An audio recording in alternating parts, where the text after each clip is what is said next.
નમસ્કાર દોસ્તો, સ્વાગત છે આપ સર્વનું તમારી પોતાની YouTube channel ocean coaching classes પર। મિત્રો, આજે આપણે ધોરણ 5ની જે દ્વિતીય સત્રાંત પરીક્ષા 2025 છે તે દ્વિતીય સત્રાંત પરીક્ષા 2025નું જે હિન્દી વિષયનું મોસ્ટ આઈએમપી પ્રશ્નપત્ર છે તેનું સંપૂર્ણ સોલ્યુશન આપણે આ વિડીયોની અંદર જોવાના છે। મિત્રો, દ્વિતીય સત્રાંત પરીક્ષા 2025 આવી રહી છે અને આ દ્વિતીય સત્રાંત પરીક્ષાની તૈયારી માટે થઈ અને આપણે તમારા માટે દરેક વિષયના મોસ્ટ આઈએમપી પ્રશ્નપત્ર જે છે તેમના સંપૂર્ણ સોલ્યુશનના વિડીયો અને પીડીએફ મૂકી દીધા છે। તો જરૂરથી આ વિડીયો અને પીડીએફનો અભ્યાસ કરી લેજો। વિડીયો અને પીડીએફનો અભ્યાસ કરવા માટેની લિંક તમને નીચે ડિસ્ક્રિપ્શન બોક્સની અંદર મળી જશે। ચાલો દોસ્તો, તો શરૂ કરીએ આપણે ધોરણ 5નું હિન્દી વિષયનું 11/4/2025ને શુક્રવારના રોજનું જે દ્વિતીય સત્રાંત પરીક્ષા 2025 જે છે તેનું કુલ 40 ગુણનું પ્રશ્નપત્ર, જેનો સમય છે સવારે 8 થી 10। प्रश्न नंबर 1, सही वाक्यांश चुनकर पूरा वाक्य फिर से लिखिए, जेना कुल 5 मार्क्स है। पहलो सवाल, सूरज की किरणों से खाली जगह सीखो, तो जवाब आवशे जगना और जगाना। बीजू, दीपक से खाली जगह सीखो, तो जवाब आवशे विकल्प ए अंधेरा हरना। त्यार पछी त्रीजू, पृथ्वी से खाली जगह सीखो, तो जवाब आवशे विकल्प बी सच्ची सेवा करना। त्यार पछी चौथुं, जलधारा से खाली जगह सीखो, तो जवाब आवशे विकल्प बी आगे बढ़ना। पांचमું, तरु की डालियों से खाली जगह सीखो, तो जवाब आवशे विकल्प बी शीश झुकाना।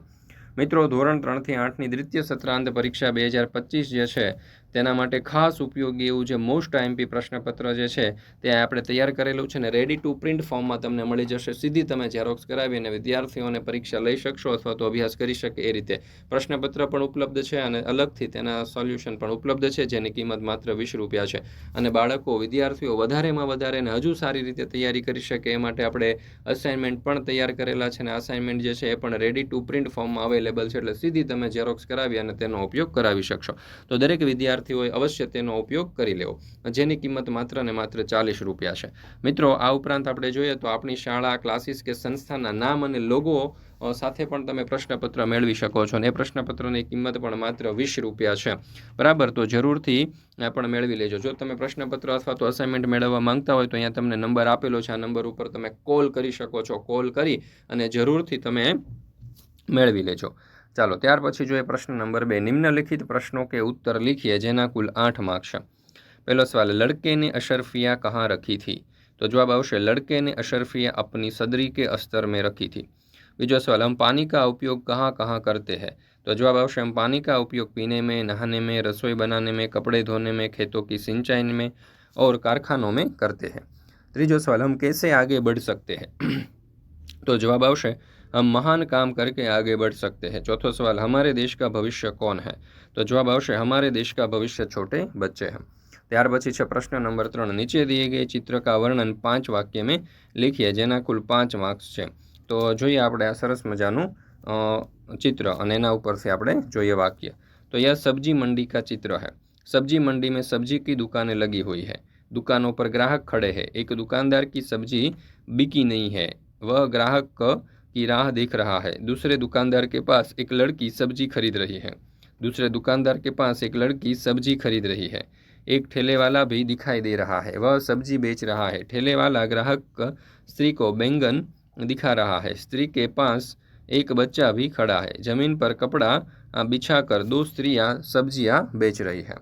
ત્યાર પછી છે પ્રશ્ન નંબર 4, हिंदी का गुजराती में अनुवाद करके लिखिए, જેના કુલ 5 માર્ક્સ છે। एक जंगल था तो एक जंगल હતું। खरगोश घास खाता है तो ससલું घास खाય છે। हाथी को पानी बहुत पसंद है तो हाथीને पानी ખૂબ જ ગમે છે। चौथું છે, पूर्णमासी का चांद निकला तो पूनमનો ચાંદો નીકળ્યો। खरगोश का बिल जमीन में था तो ससલાનું ઘર જમીનમાં હતું। प्रश्न नंबर 5, निम्नलिखित शब्दों को शब्दकोश के क्रम में लिखिए, જેના કુલ 2 માર્ક્સ છે। તો જો કમી, ખેત, પાણી અને બાદલ। ત્યાર પછી બીજું આવશે કુદાલ, खुश, तालाब અને मिट्टी। ત્યાર પછી છે પ્રશ્ન નંબર 6, नीचे दिए गए विशेषणों का वाक्य में प्रयोग करके लिखिए, જેના કુલ 2 માર્ક્સ છે। कोमल, तो અહીંયા જવાબ આવશે मेरी उंगलियां कोमल है। अच्छा, तो અહીંયા वाक्य बनશે मेरी माँ बहुत अच्छी है। सफ़ेद, तो અહીંયા वाक्य આવશે बतख सफ़ेद रंग का है। ત્યાર પછી છે પ્રશ્ન નંબર 7, समानार्थी शब्द देकर उसका वाक्य में प्रयोग कीजिए, किन्हीं दो। धरती, तो धरा અને जमीन। हम धरा पर रहते हैं। शीश, तो मस्तक। यहाँ जवाब आवशे वडील के सामने मस्तक झुकना पड़ता है। पहाड़, तो पर्वत। पर्वत पर बड़े बड़े प्राणी हैं। ત્યાર પછી છે બ, विरोधी शब्द देकर उसका वाक्य में प्रयोग करके लिखिए, किन्हीं दो, જેના કુલ 2 માર્ક્સ છે। ઉપરનું વિરુદ્ધાર્થી થશે નીચે। વાક્ય બનશે मेरे घर के नीचे एक दुकान है। શરૂઆતનું વિરુદ્ધાર્થી થશે અંત, અહીંયા વાક્ય બનશે કહાની કા અંત ભયાનક था। શહેરનું વિરુદ્ધાર્થી થશે ગાંव, અહીંયા વાક્ય બનશે गांव में शुद्ध हवा होती है। प्रश्न नंबर 8, निम्नलिखित मुहावरों के अर्थ लेकर उसका वाक्य में प्रयोग कीजिए। किन्हीं दो, जेना कुल 4 मार्क्स है। पहलू, मुंह में पानी आना, यानी कि खाने की इच्छा होना। वाक्य आवशे, जलेबी की बात सुनते ही तनिष्क के मुंह में पानी आ गया। ત્યાર પછી છે बात काटना, तो અહીંયા આનો अर्थ થશે बीच में बोल उठना। वाक्य बनशे, माँ बेटे की बातचीत चल रही थी कि बहन ने बात काटते हुए कहा। ત્રીજું છે कड़क कर बोलना, यानी कि कठोरता से बोलना, तो वाक्य बनशे, पिताजी कड़क कर बोले तो नौकर ने ચોરી કબૂલ कर ली। ત્યાર પછી છે પ્રશ્ન નંબર 9, ઉચિત જોડ મિલાઈએ, જેના કુલ 5 માર્ક્સ છે। ચાલો તો અ વિભાગને બ વિભાગ સાથે આપણે જોડવાનું છે। પહેલું જે છે એને આપણે જોડીશું આગે રાસ્તા સંકરા હે, બીજું જે છે એને જોડીશું વૃત્તાકાર રસ્તા સાથે, ત્રીજાને આપણે જોડીશું ઠહરીએ સાથે, ચોથાને જોડીશું સાયકલ નિષેધ સાથે અને પાંચમાને જોડીશું પ્રવેશ નિષેધ સાથે।